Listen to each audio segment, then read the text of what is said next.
దానికి ఉదాహరణే మొన్న కదిరిలో చూసాం.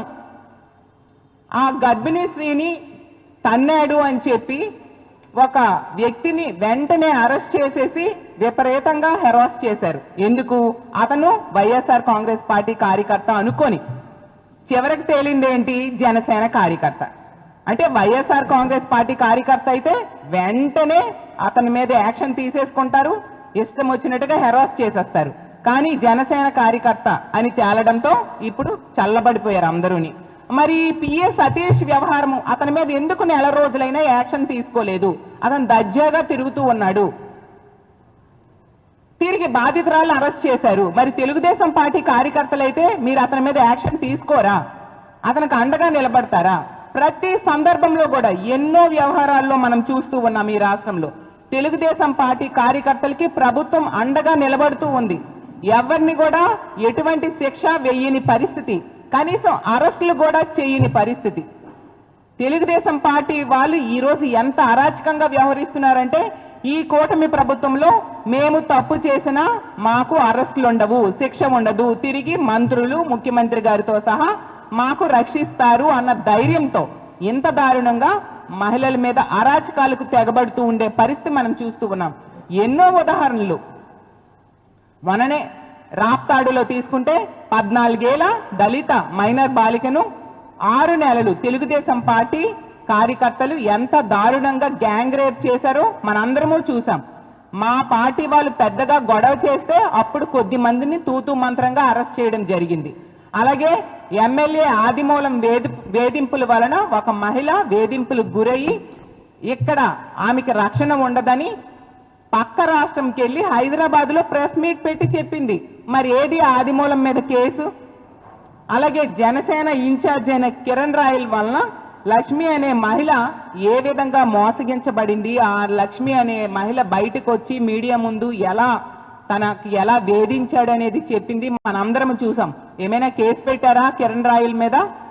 అలాగే రాజమండ్రిలో వికాస్ ఫార్మసీ విద్యార్థిని చంపివేయబడింది. ఎవరు? మీ తెలుగుదేశం పార్టీ కార్యకర్తే కదా చేశాడు. మరి ఏం యాక్షన్ మీరు తీసుకున్నారు? అలాగే తిరువూరులో గిరిజన మహిళను టీడీపీ లీడర్ అయిన రమేష్ అనే వ్యక్తి లోబర్చుకోవడానికి ప్రయత్నించిన ఆడియో ఎంత వైరల్ అయింది?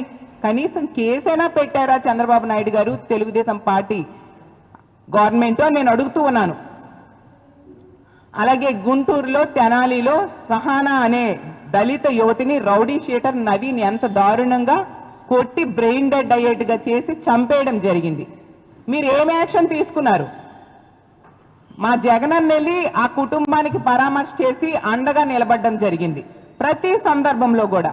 ఇంకో టీడీపీ ఎమ్మెల్యే కొలికిపూడి శ్రీనివాస్ అనే వ్యక్తి వేధింపుల వలన ఒక మహిళ విఆర్ఓ అయితే ఆత్మహత్య యత్నం చేసుకుంది. ఆమెని ఆమె భర్తని వేధిస్తున్నాడు ఇతను అని చెప్పేసి. అలాగే జనసేన కాకినాడ రూరల్ ఎమ్మెల్యే అనుచరులైతే ఇదే పవన్ కళ్యాణ్ గారి పంచాయతీరాజ్ శాఖలో ఆవిడ పనిచేస్తూ ఉంది, ఫీల్డ్ అసిస్టెంట్. ఆవిడకేమో నెల నెల మామూలు ఇవ్వాలి లేకపోతే పక్కలోకి రావాలని వేధిస్తే ఆవిడ ఆత్మహత్య యత్నం చేసుకుంది. మరి ఏం యాక్షన్ తీసుకున్నారు మీరు వాళ్ళ మీద? దళిత సంఘాలు పెద్దగా గొడవ చేసేంత వరకు కనీసం ఎఫ్ఐఆర్ కట్టని పరిస్థితి. అలాగే ఎన్నో సందర్భాల్లో కర్నూలులో ముచ్చుమరిలో మనం చూసాం. 9 ఏళ్ల బాలికను గ్యాంగ్ రేప్ చేసి ఎంత దారుణంగా ముక్కలు చేసి నీటిలో విసిరి పారేశారు. కనీసం డెడ్ బాడీని కూడా కనిపెట్టలేని పరిస్థితి. అలాగే ఇదే విశాఖపట్నంలో మనం తీసుకుంటే ప్రేమోన్మాది నీరబ్ శర్మ ఒక యువతిని ఎంత దారుణంగా హత్యాయత్నం చేస్తే కనీసం పట్టించుకోలేదు. ఆ తర్వాత అతన్ని వీళ్ళు ఏమాత్రం యాక్షన్ తీసుకొని పరిస్థితి పోలీసుల నుంచి మనం చూసాం. అలాగే రాంబిల్లి మండలంలో హోంమంత్రి సొంత జిల్లాలో ఆ అమ్మాయి 2 సార్లు పోలీసులకి కంప్లైంట్ ఇచ్చింది, ఈ వ్యక్తి వలన నాకు ప్రాబ్లం ఉంది అని చెప్పి. పోలీసులు నిర్లక్ష్యంగా వ్యవహరించడం వలన ఇంటికి వచ్చి పీక కోసి చంపేశాడు. అంటే పోలీసుల నిర్లక్ష్యం వల్ల ఇంత దారుణాలు జరుగుతూ ఉన్నాయి. మరి మీరు ఈ వ్యవహారాలన్నింటిలో కూడా ఏం చేస్తూ ఉన్నారు అంటే, ఈ రాష్ట్రంలో ఈ కూటమి ప్రభుత్వం అధికారంలోకి వచ్చాక ఎంతసేపు పోలీసుల్ని రెడ్ బుక్ రాజ్యాంగం అమలు చేయడానికి, అలాగే ప్రతిపక్ష పార్టీల మీద కక్ష సాధింపు ధోరణులకి ఉపయోగిస్తూ ఉన్నారు. దానికి బెస్ట్ ఎగ్జాంపుల్ గా ఇప్పుడు మంత్రి సంధ్యారాణి గారి పిఏ వ్యవహారంలో బాధితురాలిని తిరిగి అరెస్ట్ చేయడమా? అసలు ఇలాంటి సంఘటన మన రాష్ట్రంలో కాదు, పక్క రాష్ట్రాల్లోనే మన దేశంలో ఎక్కడైనా చూసామా అని నేను అడుగుతూ ఉన్నాను. ఎక్కడైనా ఎప్పుడైనా విన్నామా, చూసామా?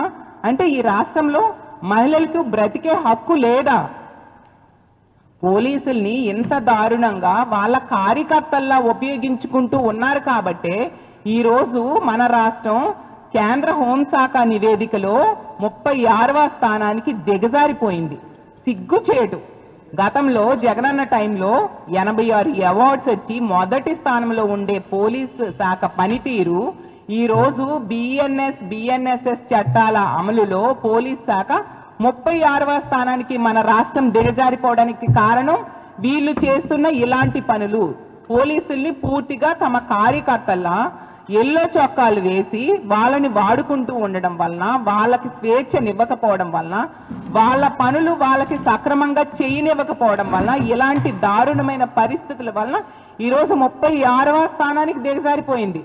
అలాగే మనం చూసాం, చంద్రబాబు నాయుడు గారు అతని సొంత సర్వేలో కూడా ప్రజలు చెప్పారు పోలీస్ శాఖ గురించి డీ ఫంక్షనింగ్ అని. అదేం పని చేయట్లేదని ప్రజలే చెప్పారు. మరి ప్రభుత్వం నిజంగా సిగ్గు రావట్లేదా ప్రభుత్వానికి అని నేను అడుగుతూ ఉన్నాను. అలాగే మనం చూసాం, అమిత్ షా గారు లెటర్ రాశారు. ఏమని రాశారు?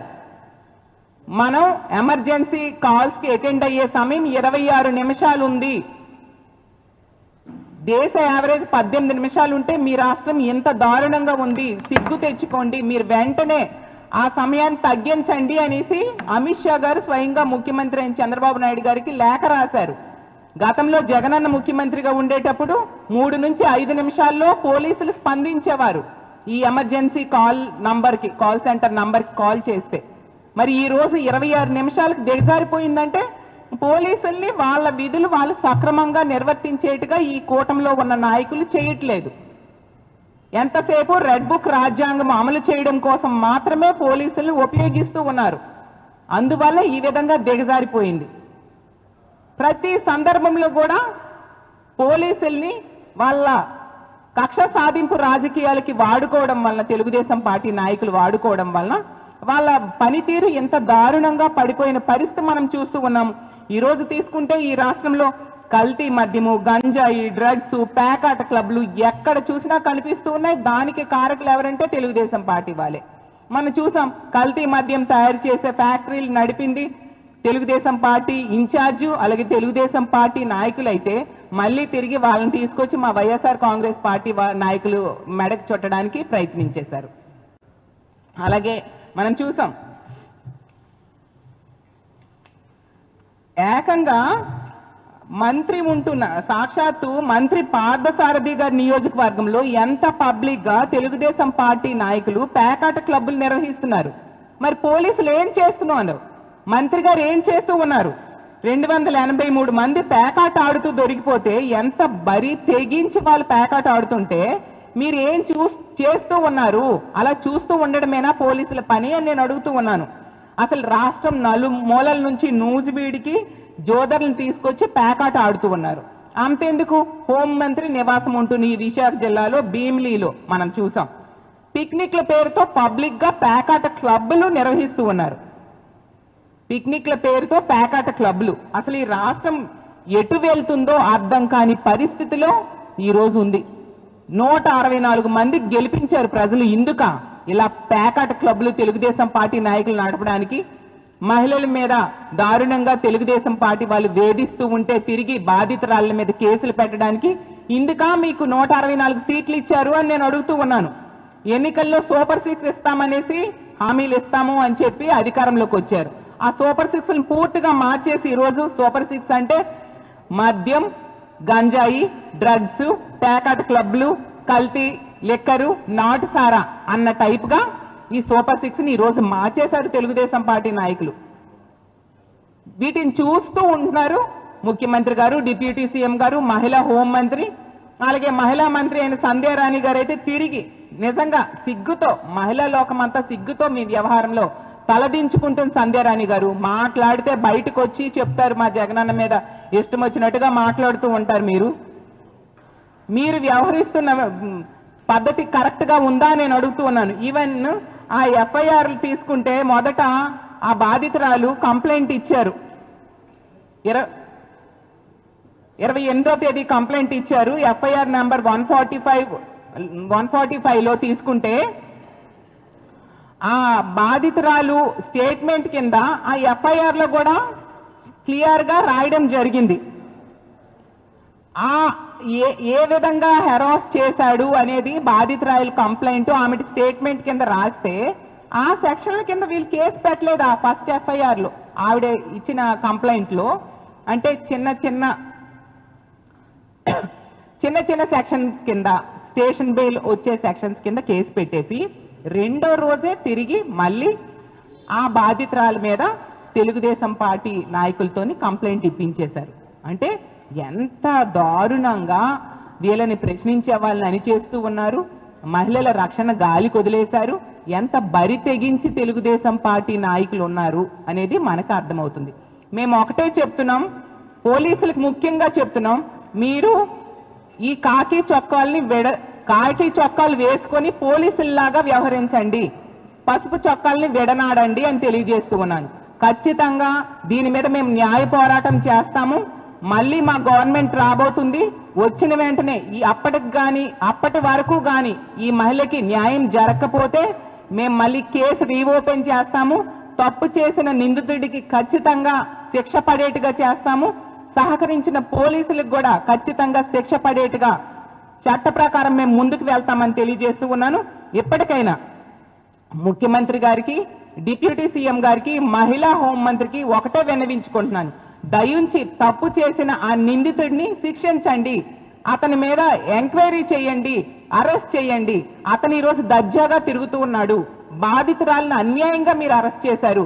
ఈ వ్యవహారంలో మీరందరూ కలగ చేసుకొని ఆ బాధితురాలికి న్యాయం చేయాల్సిందిగా ప్రభుత్వాన్ని డిమాండ్ చేస్తూ, నిజంగా ఇలాంటి ప్రభుత్వాన్ని తెచ్చుకున్నందుకు ఈ రాష్ట్రంలో ఉన్న మహిళలందరూ సిగ్గుతో తలదించుకుంటున్నారని తెలియజేస్తూ సెలవు తీసుకుంటున్నాను.